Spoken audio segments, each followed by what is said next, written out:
The GMAT Quant section does not test advanced math. It is all those concepts you learned at school. Why then is it such a challenge? Well, the challenge lies in how unfamiliarly familiar concepts are tested. If you're just starting quant prep or find yourself stuck in a school range, you're in the right place. Hi, my name is Shweta Koshija. I've been preparing students for these standardized international tests, GMAT, GRE, SAT, for over 11 years now. Through this channel, my goal is to share my experience after having worked with thousands of students so that you don't make the same mistakes, so that you do it right. Let's get started. Let's begin by discussing what this section actually tests. Well, it tests multiple things, right from whether you can even understand a quantitative situation that is presented in words. They use the English language to ask you the question, to give you the information. Can you translate all of that English into math? Can you then recognize what is the underlying concept being tested now that you've translated everything? And after you recognize the concept, can you choose an efficient method to go from what is given to what is asked? Or do you always take the long way? Since it's a timed test, efficiency matters a lot. It's not just accuracy. Now, after you've decided on the approach, also, you execute, you do what you decided to do. And along the way, you use logic to even eliminate some answers that are impossible. Process of elimination, so that you're not just taking everything till the end. And maybe if ultimately you don't get the final answer, at least your chances are improved because of a narrowed down list of choices. So, all of this tells us that knowing the relevant formulas is not enough. You can still get a question wrong by misunderstanding the situation, using a formula on the wrong quantity, overlooking some restriction they had put, or just doing unnecessary calculations, which will just waste your time. It'll overwhelm you, it'll put you under pressure for the questions that come after that. For example, a percentage question. We think, oh, it's just enough to know the formula for percentage change or percentage of this and that. But no, maybe it is actually just testing whether you can even identify the correct base or not. Percentage of what? Or if you're doing change, then change from where to where. That one thing, if you flip, you get the wrong answer. And more often than not, there will be a choice waiting for you on the other side of your incorrect working. Or it may be testing whether you know the difference between percentage change and percentage point change. Here you see 20, the same 20, but it has two very different meanings. So you have to understand things thoroughly, what's given, what's asked. It's not just about knowing a formula, putting it, and being done. GMAT Quant should therefore be approached as a quantitative reasoning section. We call it the quantitative reasoning section. It's not traditional school math. The absence of a calculator reinforces this. This exam is not expecting enormous calculations by hand. In fact, when you feel that your working is just going too much, there's too much you have to do, too many calculations, it just means you haven't chosen the right approach. There is something that you're missing which could have made this a lot more efficient. So, as you prepare throughout, keep the calculator away from you. Give your arithmetic and number sense the chance to develop alongside your reasoning. I'll talk more about how you can get better at calculations further on in the video. Okay, now that we know what quant tests, let's look at how the section is structured. So it has 21 questions that you have to do in 45 minutes. All of the questions that you will have are problem solving questions with 5 answer choices, and you must submit an answer before moving to the next one. You can't just skip without marking an answer. The section is adaptive, question level adaptive. So every new question you get, it is based on whatever your performance has been till here. The difficulty level is adjusted as you go. Now, you can bookmark questions as you move through the section. Once you're done answering all 21 questions, if you have time remaining, then you can go and look at whatever you bookmarked. You can even look at the ones you did not bookmark.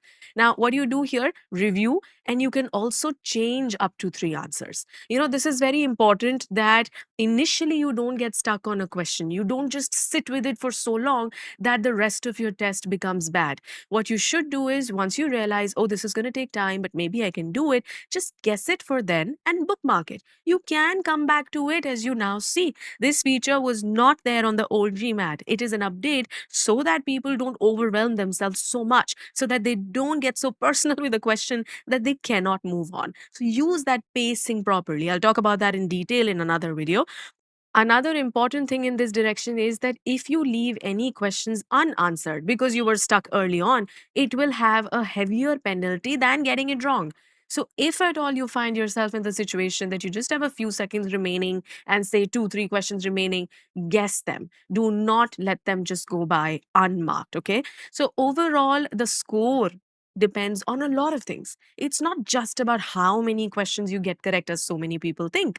Now, with the format clear, let's turn to the content that you need to study. So, officially, GMAT Quant focuses only on arithmetic and algebra. These are the two listed main domains.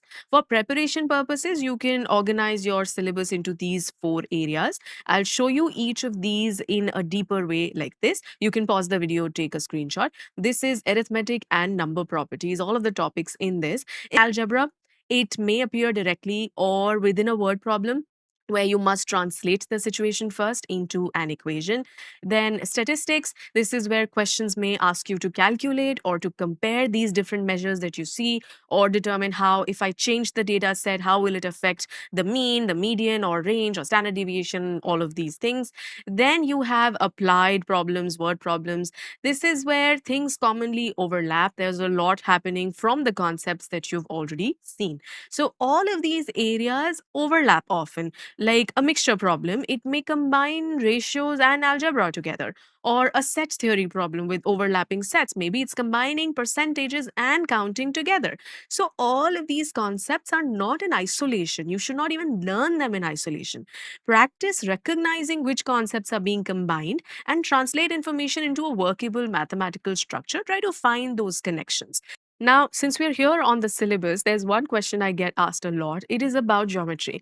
Is it still there in the syllabus or no? Well, it is no longer a separate GMAT Quant content area. The section officially focuses on arithmetic and algebra only, as I told you. However, shapes, diagrams, and terms such as area, length, circumference, volume, they may still appear as the context for an arithmetic or algebra question. For example, a question may give you the formula for volume of a sphere, and maybe they're actually testing you on the algebra associated with some calculations, some kind of percent change. So in these cases, the shape is the context, it is not the main concept. Okay. Now, whatever topics you're studying, there are some numerical facts that should become automatic because you won't have a calculator. This is what I told you I'll be discussing soon. So, there are some useful facts that you should actually memorize. For example, squares of integers till 25 and therefore common square roots. You know squares and square roots are connected. Or memorizing powers of small numbers. Say powers of 2 till 10. 2 to the power 10 is 1024 is a useful fact to remember, or powers of 3 till 5, and a few more like that. You should also be aware of all divisibility rules. How do you make sure something is divisible by 3 or not, divisible by 6 or not, 8 or not? That makes you quick. You should be aware of common products and factors. Like, I have seen people get stuck with 91 a lot. I mean, they spend a lot of time trying to break it down. But this is something I've seen so often, and it's a pretty small number that I remember it's 13 times 7. So maybe look at your multiplication tables again, get a little comfortable with tables till at least 15. And then common fraction, decimal, percentage equivalents. You should have them memorized. For example, look at all of these. You should be able to go from 33 and one third of a percent to just 1 by 3.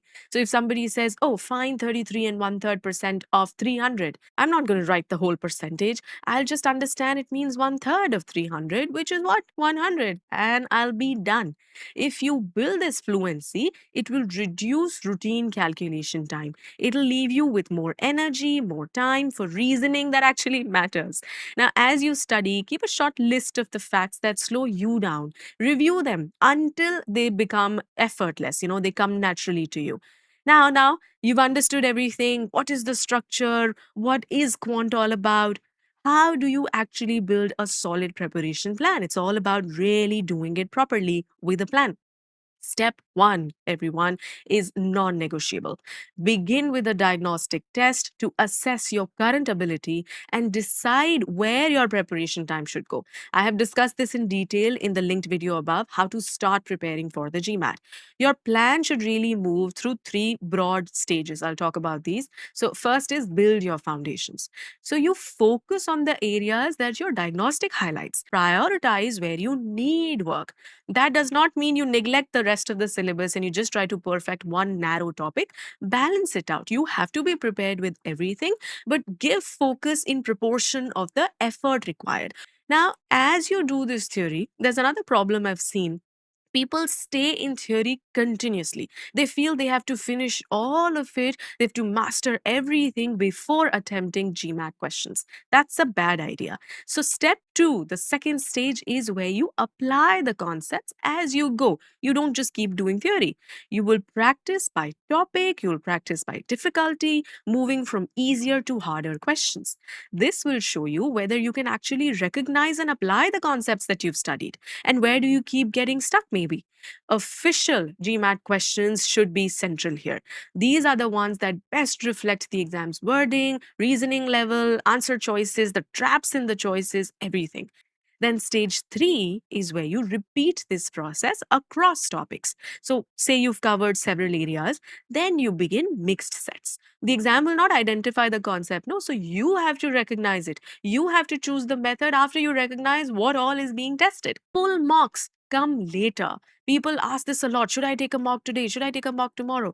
Mocks are not a way to increase your score. They are a way to evaluate where you are. Have you improved since your last practice test? And you then take feedback from it. Then you go back, you put work into targeted areas. And then when you feel you've made meaningful progress, do you take another mock? All through prep, you have to make sure that you stick to a process, but still keep your schedule realistic. Do not overwhelm yourself right at the start. If your sustainable, consistent sessions are happening, that's a lot more effective than occasional marathon sessions. Oh, I study like crazy for 2 days, but then I vanish for 2 weeks. That should not happen. I have a detailed consistency strategy covered in this linked video. It's part of a mindset series that I highly recommend watching before starting prep. Another key point I want to discuss here is again coming from questions I get a lot. People ask, oh, what about timing? Should I time myself right from the beginning? But you cannot talk about speed when accuracy is not there. When you're learning a new quant concept or a new question type, first focus on interpreting things correctly, set them up properly, then calculations. If you put too much time pressure early on, it'll make you falter in so many different ways. Some of those you can see on the screen here. Once your process is reliable, without time you've built that process, then you gradually add time pressure. And one more thing is about using the scratch pad. Make sure you use it generously right from the start. Record these things clearly. What is given? What is asked? What have I inferred? What is my next step? Write things down. This will reduce the burden on your working memory. It'll prevent you from forgetting or altering a relationship. Clean working also makes errors much easier to trace. If you realize you're going wrong, your answer is not in the choices, you would at least not have to restart the problem. You don't even have that kind of time to restart the problem. So remember, use mental math only when your operations are very simple, when you're confident that you can do them correctly. But if it's too many steps happening, it is safer on the scratch pad. And let's now summarize everything. You need to understand the section format and syllabus. You just did that. Congratulations. You need to assess your level and then build or repair your foundations. Go take that mock and get started. Then you apply concepts through focus practice and then mix sets. You finally test your combined skills under realistic conditions. As promised, this was one part. We will continue the series with more on all of these things you see. Until then, take care. Let's do it right.